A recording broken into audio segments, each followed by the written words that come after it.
अस्सलाम वालेकुम। मैं आपका दोस्त इजहार खान स्वागत करता हूं आपके चैनल अपने चैनल यूपी 76 न्यूज़ खबर फर्रुखाबाद पे। अनलॉक जो चल रहा है इसी के साथ ईद गुज़र चुकी है और उसके बाद आपका हमारा त्यौहार बकरा ईद आ चुका है, जो कल से इंशाअल्लाह शुरू हो जाएगा। क्योंकि बकरीद तकरीबन 3 दिनों की मनाई जाती है, तो आज हम बकरीद के में जो कुर्बानी होती है उसी सिलसिले में कुछ जानकारी के लिए हम आए हैं। हमारे फर्रुखाबाद की मशहूर जानी मानी शख्सियत, जिन्होंने फर्रुखाबाद के लोगों में, यूथ में, बच्चों में जानकारी, इल्म ज़्यादा से ज़्यादा पहुंचाने की बहुत ही कोशिश, मेहनत की है और इसका रिज़ल्ट हम देखते भी हैं। तो आइए हम जानने की कोशिश करते हैं कि बकरीद में क्या क्या एहतियातियाँ और किस तरह से कुर्बानी करना चाहिए।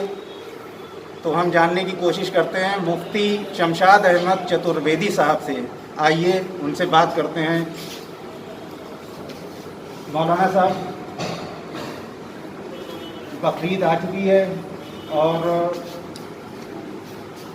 कल से इंशाअल्लाह बकरीद शुरू हो जाएगी, तो इसमें लोगों को क्या एहतियातियाँ लॉकडाउन के चलते करना चाहिए और किस तरह से बकरा ईद में कुर्बानी करना चाहिए, किन चीज़ों का ख्याल रखना चाहिए, आप क्या जनता से क्या कहना चाहेंगे? ईद उल अज़हा का जो त्यौहार है, इसमें अंबिया इकराम की यादगार है जी। और इस्लाम में जितने भी फेस्टिवल हैं और ये सब किसी न किसी की यादगार है जी। तो हम इसे सुन्नत इब्राहीमी और सुन्नत नबी अकरम सल्लल्लाहु अलैहि वसल्लम है, इसलिए हम इसे मनाते हैं। हर आकिल बालिग साहिब निसाब पर कुर्बानी वाजिब है जी। जो अल्लाह तबारक व तआला की जानिब से बंदों की मेहमान नवाज़ी है, ताकि हर गरीब अमीर के पास तो दौलत है, गरीब को भी जो है कुछ ना कुछ गोश्त का हिस्सा हो जाए, गोश्त की खुशियाँ तो वाला हो। अब रहा मसला ये है कि त्यौहार जितने आते हैं, चाहे वो हमारे मुल्क में जितनी भी कौमें आबाद हैं, मुस्लिम, हिंदू, सिख, ईसाई, पारसी, बौद्धिस्ट, जो भी हैं, हर एक का त्यौहार जो है वो खुशियाँ बांटने के लिए आता है कि हम त्यौहार में एक दूसरे को खुशियाँ शेयर करें। अब उसमें अगर हमारे इस त्यौहार से अगर अदावत बढ़ती है, नफ़रत बढ़ती है, तो फिर हमें वो त्यौहार नहीं करना चाहिए। त्यौहार तो आपस में खुशियाँ बांटने के लिए, तो त्यौहार जो है खुशियाँ ही हम लोग बाँटें।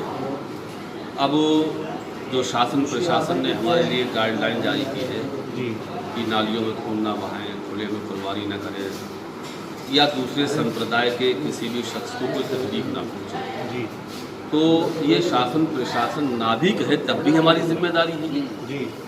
कोई ऐसा तो नहीं है कि हम जब कानून आए तभी माने, हमें खुद हमारा विवेक, हमारा ज़मीर क्या कहता है। जी बिल्कुल। ये त्यौहार है, खुशियाँ देने के लिए है, तो किसी को परेशान करने के लिए नहीं है। बिल्कुल बिल्कुल। अब मसला मैन ये है कि ये सावन का महीना चल रहा है, जो हिंदू धर्म में बहुत ही अहम महीना माना जाता है। पूरे महीने लोग जो है जो मांस मच्छी खाते हैं वो भी छोड़ देते हैं। इस सावन के महीने में हिंदू धर्म के लोग जो मांसाहारी हैं वो भी शाकाहारी हो जाते हैं। अब ऐसे में हमारी मुस्लिम कम्युनिटी की जिम्मेदारी है कि वो इस मसले में एहतियात करें कि जो इस महीने में मांसाहारी भी शाकाहारी हो जाती हैं, तो उन्हें हम कहीं गोश्त या कुर्बानी का ऐसा प्रदर्शन ना करें कि जिन्हें तकलीफ है। जी। और मेरी गुजारिश है हिंदू भाइयों से भी कि वो भी ऐसी जगहों पर ना जाएं जहाँ पर कुर्बानी होती है। नहीं मौलाना साहब, एक सवाल हम और ये पूछना चाहेंगे कि जिस तरह से ये बताया जाता है कि खुले में कुर्बानी ना करें और लोगों को ना दिखाएं, भीड़ इकट्ठी ना करें, जैसे कि इस टाइम पे जो नियम बनाए गए हैं सोशल डिस्टेंसिंग के ऊपर, तो क्या इस्लाम मज़हब में क्या ये पहले से ही है या इन सरकार के नियमों के हिसाब से ही मानना पड़ेगा? ये पहले से इस्लाम के अंदर ये बातें हैं? नहीं, इस्लाम के अंदर तो ये बड़ी अहम चीज़ें हैं। बुखारी शरीफ में, इब्ने माजा में तमाम हदीसें मौजूद हैं कि नबी अकरम सल्लल्लाहु अलैहि वसल्लम फरमाया कि जब तुम सुनो कि फ़लाँ शहर में जी कोई वबा या छूत की बीमारी फैल गई है जी तो तुम में का कोई भी हरगिज़ वहाँ ना जाए जी और वहाँ का कोई भी निकल के तुम में ना आए। जी तो इस हदीस पाक से साफ जाहिर है कि जो लगने वाली बीमारी है उसमें 1400 साल पहले ही गाइडलाइन जारी कर दी गई जी कि तुम एक दूसरे पे ना मिलो। दूसरी और हदीस है, गालिबन इब्ने माजा की हदीस है, जी उसमें नबी अकरम सल्लल्लाहु अलैहि वसल्लम ने फरमाया कि तुम में कोई भी मरीज़ जी जो इस किस्म का मरीज़ हो वो सेहतमंद के पास ना जाए। जी ये सख्ती से हदीस पाक में मना किया गया। जी और इसके अलावा भी बहुत सी हदीसें हैं जिसमें ये नबी का फरमान है कि जब इस किस्म की मर्ज फैल जाए जी तुम एक दूसरे से दूर रहो। और जो नबी ने ये फरमाया कि हरगिज़ तुम में का कोई ना सेहतमंद है उन मरीज़ों में ना जाए, इसलिए कि जो सेहतमंद जाएगा वह मरीज़ हो जाएगा। जी और ये भी फरमाया कोई भी मरीज़ तुम सेहतमंदों में ना आए, चूँकि वो मरीज़ आएगा तो सेहतमंदों को मरीज़ कर देगा। जी तो ये गाइडलाइन तो 14 साल पहले जारी हुई है इन किस्म की बीमारियों के लिए। तो आज जो है जो कानून प्रशासन शासन या गवर्नमेंट जो कानून बना रही है बिल्कुल वो हदीस के मुताबिक है, मानना भी चाहिए, इस पर अमल भी करना चाहिए। नहीं, एक और सवाल है कि जिस तरह से school English medium, Hindi medium, जो भी बड़े छोटे स्कूल कॉलेज हैं, उन स्कूल कॉलेज के प्रिंसिपल, उनके मास्टर, जो भी उनके कर्ता धर्ता हैं, कारकून हैं, तो उनकी बारे में आता है कि फ़ीस नहीं मिलेगी तो कैसे चलेगा हिसाब किताब, स्कूल में बच्चे नहीं आएंगे तो कैसे चलेगा हिसाब किताब। इसी तरह से जो मस्जिद हैं वहाँ के इमाम और जो भी वहाँ के कर्ता धर्ता हैं और जो मदरसे हैं वहाँ पे जो पढ़ाने वाले हैं उनका हिसाब किताब कैसे चल रहा है लॉकडाउन से और आगे कैसे चलेगा, इस बारे में कुछ आप बताएं। अब ये तो भाई जब ये सारी परेशानियां हैं पब्लिक के सामने तो इस बारे में शासन को ही कुछ गाइडलाइन जारी करना चाहिए जी ताकि ज़िम्मेदारान जो है उस पर अमल करें कि भाई इनकी आजीविका का सवाल है, रोजी रोटी का सवाल है। जब ये एम्प्लॉय बैठ जाएंगे जी तो फिर इनके यहाँ खाने पीने का सामान कैसे आएगा?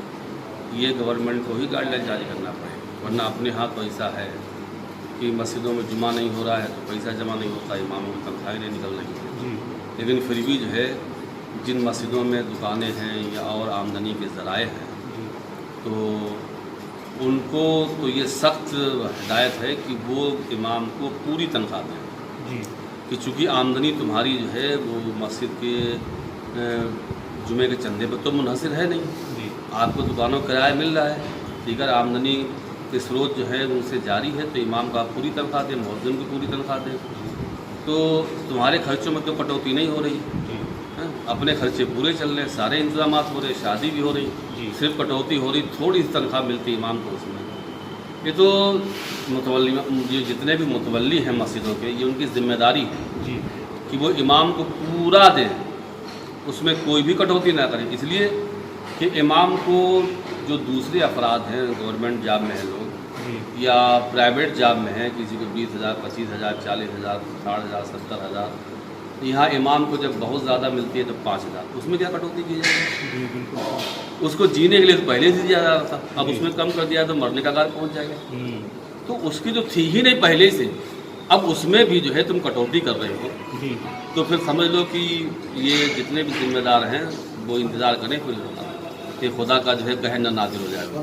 जी अच्छा, एक सवाल और ये भी था कि अब जो कुर्बानी लोग कराते हैं नॉर्मली, तो वो किसी के पास मान लो कि खुद पर्सनल अपना एक जानवर ज़िबा करने के लिए गुंजाइश नहीं है, तो वो क्या करें कि हम पर्सनल जानवर नहीं ला सकते, तो अब वो क्या तरीका अपनाएं कि कुर्बानी भी हो जाए और कम खर्चे में काम भी चल जाए, इसके बारे में? हाँ, देखिए ऐसा है, जिसके पास भी 40,000 रुपये सोना चांदी या इतना कैश है, उस पर कुर्बानी तो बहुत वाजिब है, जी चाहे वो मर्द हो या औरत हो। जी तो उस पर कुर्बानी वाजिब होगी। اب اس کے لیے اجتماعی قربانیاں ہوتی ہیں مدارس میں، جی مدارس کے علاوہ اور جگہوں پر وہاں انتظام رہتا ہے جی کہ آپ 2200 روپے دے کر بھی اپنی قربانی کرا سکتے ہیں۔ جی کوئی ضروری نہیں ہے کہ بقرہ ہی ہو، جتنے بھی گورنمنٹ نے جانور الاؤ کیے ہیں کہ ان پہ قربانی ہو سکتی ہے ان پہ آپ کرائیے، جن پر بین ہے ان سے آپ دوری بنائیے،